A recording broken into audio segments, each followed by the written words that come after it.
ಎಲ್ರಿಗೂ ನಮಸ್ಕಾರ. Welcome back to me vlogs. ಇವತ್ತಿನ ವ್ಲಾಗ್ನ ಶುರು ಮಾಡ್ತಾ ಇದ್ದೀನಿ. ಎಲ್ಲರೂ ಹೇಗಿದ್ದೀರಾ, ಚೆನ್ನಾಗಿದ್ದೀರಾ ಅಂತ ಅನ್ಕೊತೀನಿ. ಇವತ್ತು ಬ್ರೇಕ್ಫಾಸ್ಟ್ಗೆ ನಾನು ಚಿತ್ರಾನ್ನ ಮಾಡಿದ್ದೆ, ನಿಂಬೆಹಣ್ಣಿನ ಚಿತ್ರಾನ್ನನೇ. ಬಟ್ ಅಡಿಷನಲ್ ಆಗಿ ಕ್ಯಾರೆಟು ಮತ್ತು ಕ್ಯಾಪ್ಸಿಕಮ್ನ ಯೂಸ್ ಮಾಡಿ ಇವತ್ತು ಚಿತ್ರಾನ್ನ ಮಾಡಿದ್ದೆ. ಚೆನ್ನಾಗಾಗಿತ್ತು ಟೇಸ್ಟು.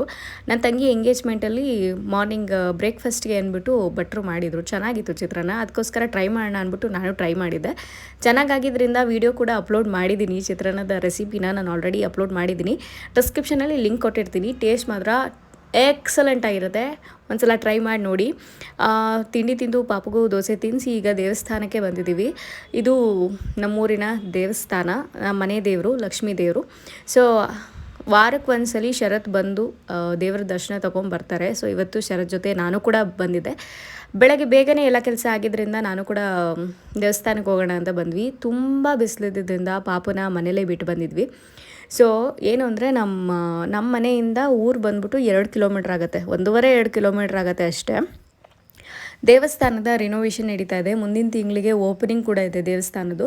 ಸೊ ಆಲ್ಮೋಸ್ಟ್ ಎಲ್ಲ ಕೆಲಸ ಫಿನಿಶಿಂಗ್ ಅಂತಕ್ಕೆ ಬಂದಿದೆ. ಇವಾಗ ವಿಗ್ರಹನ ಪ್ರತಿಷ್ಠಾಪನೆ ಮಾಡ್ತಾ ಇದ್ದಾರೆ. ಅಂದರೆ ಹಳೆ ವಿಗ್ರಹ ತೆಗ್ದಾಕ್ಬಿಟ್ಟು ಹೊಸ ವಿಗ್ರಹನ ಇವತ್ತು ಕೂರಿಸ್ತಾ ಇದ್ರು. ಸೊ ಅದ್ರದ್ದು ಪೂಜೆ ನಡೀತಾ ಇತ್ತು. ಬಟ್ ನಮಗೆ ಬೇರೆ ಕೆಲಸ ಇದ್ದಿದ್ದರಿಂದ ನಾವು ಬೇಗ ಹೊರಡಬೇಕಾಯಿತು ದರ್ಶನ ತಗೊಂಡು. ಸೊ ಆ ದೇವಸ್ಥಾನದ ಎದುರಿಗೇ ಇನ್ನೊಂದು ದೇವಸ್ಥಾನ ಇದೆ. ಇದು ಕಿಕ್ಕೇರಿ ಅಮ್ಮನ ದೇವಸ್ಥಾನ. ಸೊ ಇದರಲ್ಲಿ ಯಾವಾಗಲೂ ಯಾರೂ ಇರಲ್ಲ ಪೂಜೆ ಮಾಡೋಕ್ಕೆ. ಯಾವಾಗಲೂ ಒಂದೊಂದು ಟೈಮ್ ಬೆಳಗ್ಗೆ ಹೊತ್ತು ಇರ್ತಾರೆ. ಅದು ಟೈಮಿಂಗ್ಸ್ ಇಲ್ಲ. ಸೊ ಹಾಗಾಗಿ ಇವಾಗಲೂ ನಾವೇ ಓಪನ್ ಮಾಡಿಕೊಂಡು ದೇವ್ರ ದರ್ಶನ ತಗೊಂಡು ಬಂದ್ವಿ. ಸೊ ಟೌನಲ್ಲಿ ಕೆಲಸ ಇತ್ತು. ಸೊ ಹಾಗಾಗಿ ಹೊರಟ್ವಿ ದೇವ್ರ ದರ್ಶನ ತಗೊಂಡು. ಹೋಗಬೇಕಾದ್ರೆ ಅನ್ನಿಸ್ತು ಅಲ್ಲಿ ಮೇಕೆಗಳು, ಹಸು ಅವೆಲ್ಲ ನೋಡಿದಾಗ ಪಾಪು ಕರ್ಕೊಂಬಂದಿದ್ರೆ ಚೆನ್ನಾಗಿರ್ತಿತ್ತು, ಅವ್ರಿಗೆ ಖುಷಿ ಆಗ್ತಿತ್ತೇನೋ ಅಂತ ಅನ್ನಿಸ್ತು. ಬಟ್ ಈ ಬಿಸಿಲಲ್ಲಿ ಮಕ್ಕಳನ್ನು ಎಲ್ಲಿ ಹೊರಗಡೆ ಕರ್ಕೊಂಡು ಹೋಗೋಕ್ಕೂ ಭಯ ಆಗುತ್ತೆ, ಅಷ್ಟು ಬಿಸಿಲಿದೆ. ಸೊ ಒಂದು 36 ಏನೋ ಇದೆ ಡಿಗ್ರಿ ಸೆಲ್ಸಿಯಸ್ಸು. ಟೌನಲ್ಲಿ ಕೆಲಸ ಎಲ್ಲ ಮುಗಿಸ್ಕೊಂಡು ಮನೆಗೆ ಬಂದ್ವಿ. ಸೊ ಇವನು ಆಲ್ರೆಡಿ ಆಟ ಆಡ್ತಾ ಇದ್ದ. ಏನು ಅಂದರೆ ಇವನದು ಸೈಕಲ್ ಇದೆ. ಆ ಸೈಕಲ್ ಬೇಡ, ಹಂಗೆ ರೋಡಲ್ಲಿ ಹೋಗ್ತಾ ಇದ್ದಿದ್ದು ಹುಡುಗನ ಸೈಕಲ್ ಇಸ್ಕೊಂಡು ಕೂತ್ಕೊಂಡು ಪೋಸ್ ಕೊಡ್ತಾ ಇದ್ದ. ಸೊ ಈ ಸೈಕಲ್ ಅವನಿಗೆ ಸೂಟ್ ಆಗ್ತಾ ಇದ್ದಿದ್ದು. ಅವನ ಸೈಕಲ್ ಸ್ವಲ್ಪ ಇವಾಗ ಅವನಿಗೆ ದೊಡ್ಡದಾಗತ್ತೆ. ಇನ್ನೊಂದು ಸ್ವಲ್ಪ ದಿನ ಆದಮೇಲೆ ಅವನಿಗದು ಕಾಲೆಲ್ಲ ಇಟ್ಕತ್ತೆ. ಮಕ್ಳುಗಳೇ ಹಾಗೆ, ಅವ್ರದ್ದು ಎಷ್ಟೇ ಇದ್ರೂ ಬೇರೆ ಮಕ್ಳದೇ ಇಷ್ಟಪಡ್ತಾರೆ. ಸೊ ಸಂಜೆ ಸ್ನ್ಯಾಕ್ಸ್ಗೆ ಅಂದ್ಬಿಟ್ಟು ನಾನು ಸ್ಯಾಂಡ್ವಿಚ್ ಮಾಡಿದ್ದೆ. ಟೇಸ್ಟ್ ಹೆಂಗಿದೆ ಅಂತ ಶರತ್ನ ಕೇಳ್ತಾ ಇದ್ದೆ. ಇದನ್ನ ರೆಸಿಪಿ ಕೂಡ ನಾನು ಆಲ್ರೆಡಿ ಅಪ್ಲೋಡ್ ಮಾಡಿದ್ದೀನಿ, ಚೆಕ್ ಮಾಡ್ಕೊಳ್ಳಿ. ಹಾಗೆ ನನ್ನ ಯೂಟ್ಯೂಬ್ ಚಾನಲ್ನ ಸಬ್ಸ್ಕ್ರೈಬ್ ಮಾಡ್ಕೊಳ್ಳಿ. ಹಾಗೆ ಇನ್ಸ್ಟಾ ಮತ್ತು FB ಫಾಲೋ ಮಾಡೋದನ್ನ ಮರಿಬೇಡಿ. ಸೊ ಈವ್ನಿಂಗು ಒಂದು ರೌಂಡ್ ಹಾಕೊಂಬರೋಣ ಅಂದ್ಬಿಟ್ಟು ಜಾತ್ರೆಗೆ ಹೋಗಿದ್ವಿ, ಆನೆಕೆರೆ ಜಾತ್ರೆಗೆ. ಸೊ ಆನೆಕೆರೆ ಜಾತ್ರೆಗೆ ಆಗಿ ತುಂಬ ದಿನ ಆಗಿದೆ. ಇಲ್ಲಿ ಲೋಕಲ್ ಅವ್ರು ಯಾರಾದರೂ ವಿಡಿಯೋ ನೋಡ್ತಾ ಇದ್ರೆ ಅನ್ಸುತ್ತೆ ತುಂಬ ದಿನ ಆಗಿದೆ ಇವಾಗ ಅಪ್ಲೋಡ್ ಮಾಡ್ತಾ ಇದ್ದಾರೆ ಅಂತ. ಎಲ್ಲ ವೀಡಿಯೋನು ನಾನು ಕ್ಯಾಪ್ಚರ್ ಮಾಡ್ಕೊಂಡಿದ್ದೀನಿ ಅಪ್ಲೋಡ್ ಮಾಡೋಣ ಅಂತ. ಬಟ್ ಅಪ್ಲೋಡ್ ಮಾಡೋಕ್ಕೆ ನಂಗೆ ಟೈಮ್ ಆಗಿಲ್ಲ. ಕೆಲವೊಂದು ಸಲ ಎಡಿಟ್ ಮಾಡೋಕ್ಕೆ ಟೈಮ್ ಆಗಲ್ಲ. ಇನ್ನು ಕೆಲವೊಂದು ವೀಡಿಯೋಗೆ ವಾಯ್ಸ್ ಓವರ್ ಕೊಟ್ಟಿರಲ್ಲ. ಹಾಗಾಗಿ ಹೆಚ್ಚು ಕಮ್ಮಿ 1 ತಿಂಗಳು ಮೇಲಾಗಿದೆ ನಾನು ವೀಡಿಯೋ ಅಪ್ಲೋಡ್ ಮಾಡಿ. ಸೊ ತುಂಬ ಜನ ಕೇಳ್ತಾ ಇದ್ರಿ ಯಾಕೆ ವೀಡಿಯೋ ಅಪ್ಲೋಡ್ ಮಾಡಿಲ್ಲ ಅಂತ. ಸೊ ಮದುವೆ ಕೆಲಸಗಳು ನಡೀತಾ ಇದೆ, ಅದ್ರ ಮಧ್ಯೆ ಬೇರೆ ಬೇರೆ ಕೆಲಸಗಳಿರುತ್ತೆ, ಪಾಪು ಇರ್ತಾನೆ. ಸೊ ಎಡಿಟ್ ಮಾಡೋದು ಒಂದೊಂದ್ಸಲ ಲೇಟ್ ಆಗುತ್ತೆ, ವಾಯ್ಸ್ ಓವರ್ ಆಗಿರಲ್ಲ. ಸೊ ಹಾಗಾಗಿ ವೀಡಿಯೋಸ್ಗಳನ್ನೆಲ್ಲ ನಾನು ಮಾಡ್ಕೊಂಡು ಇಟ್ಕೊಂಡಿದ್ದೀನಿ. ಬಟ್ ಅದನ್ನ ಎಡಿಟ್ ಮಾಡೋಕ್ಕೆ ಮತ್ತು ವಾಯ್ಸ್ ಓವರ್ ಕೊಡೋಕ್ಕೆ ಆಗಿರಲಿಲ್ಲ. ಸೊ ಹಾಗಾಗಿ ಸ್ವಲ್ಪ ಲೇಟಾಗಿ ಇವಾಗ ಅಪ್ಲೋಡ್ ಮಾಡ್ತಾ ಇದ್ದೀನಿ. ಸೊ ಇದು ಅರಕೆರೆ ಜಾತ್ರೆಗೆ ಬಂದಿದ್ವಿ ಪಾಪನ ಕರ್ಕೊಂಡು. 3 ವರ್ಷದಿಂದ ಹೋಗ್ಬೇಕು ಅಂದ್ಕೊಂಡು ಆಗಿರಲಿಲ್ಲ. ಸೊ ಲಾಸ್ಟ್ ಇಯರು ಪ್ರೆಗ್ನೆಂಟ್ ಇದೆ. ಅದ್ರ ಲಾಸ್ಟ್ ಇಯರು ಜೋರಾಗಿ ಮಳೆ ಬಂದ್ಬಿಡ್ತು. ನಾವು ಜಾತ್ರೆಗೆ ಹೋಗೋ ಟೈಮ್ಗೆ ಸಕ್ಕತ್ತಾಗಿ ಮಳೆ ಹೋಯ್ತು ಅವತ್ತು. ಸೊ ಹಾಗಾಗಿ ಹೋಗೋಕ್ಕಾಗಿರ್ಲಿಲ್ಲ. ಸೊ ಈ ಸಲ ಪಾಪು ಕರ್ಕೊಂಡು ಹೋಗೋಣ ಅಂದ್ಬಿಟ್ಟು ಇವನಿಗೆ ಕರ್ಕೊಂಡು ಹೋಗಿದ್ವಿ. ಸೊ ಜಾತ್ರೆ ನಾನು ಫಸ್ಟ್ ಟೈಮೇ ಹೋಗಿದ್ದು ಆನೆಕೆರೆ ಜಾತ್ರೆಗೆ.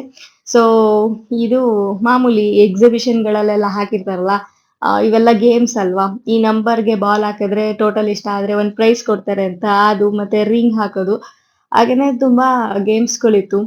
ಆಮೇಲೆ ಪೊಟ್ಯಾಟೊ ಟ್ವಿಸ್ಟರು ಈ ಥರದ್ದು ಗೇಮ್ಗಳಿತ್ತು. ಇದು ಅವರು ಅಷ್ಟೊಂದು ಟ್ರಿಕ್ಸ್ ಇಲ್ದಲೆ ಸುಮ್ಮನೆ ಯಾವ ಗೇಮ್ನು ಆಡಕ್ಕೆ ಕೊಡಲ್ಲ. ಸೊ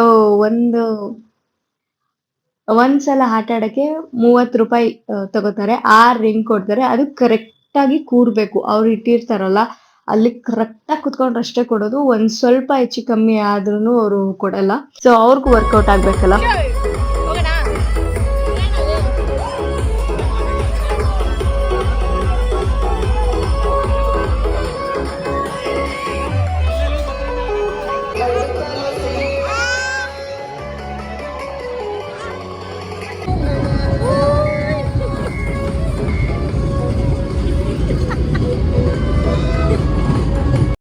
ಸೊ ಇವಾಗ ನಾನು ಪಾಪು ಇಬ್ರು ಟ್ರೈನಲ್ಲಿ ಕೂತಿದ್ದೀವಿ. ಶರತ್ ಅಲ್ಲಿ ಕೆಳಗಡೆ ನಿಂತಿದ್ರು. ಸೊ ಇವಂದು ಎಕ್ಸ್‌ಪ್ರೆಷನ್ ಹೆಂಗಿದೆ ಅಂತ ನೋಡೋಣ ಅಂತ ಅಂದ್ಬಿಟ್ಟು ಟ್ರೈನಿಗೆ ಕರ್ಕೊಂಬಂದೆ ಅಂದೆ. ತುಂಬಾ ದೊಡ್ಡದಲ್ಲ ಇದು ಟ್ರೈನು, ತುಂಬಾ ಚಿಕ್ಕದು. ಸೊ ಒಂದು 5 ರೌಂಡ್ ಹಾಕಿಸ್ತಾರೇನೋ ಅನ್ಕೊಂಡೆ. ಬಟ್ ಒಂದು 20 ರೌಂಡ್ ಹಾಕ್ಸಿದ್ರು. ಸೊ ನನ್ ಮಗ ಏನು ಎಕ್ಸ್‌ಪ್ರೆಷನ್ನೇ ಇಲ್ಲ. ಅವನು ಗಾಬರಿನೂ ಆಗ್ತಾ ಇಲ್ಲ, ಖುಷಿನೂ ಆಗ್ತಾ ಇಲ್ಲ, ಏನೂ ಇಲ್ಲ.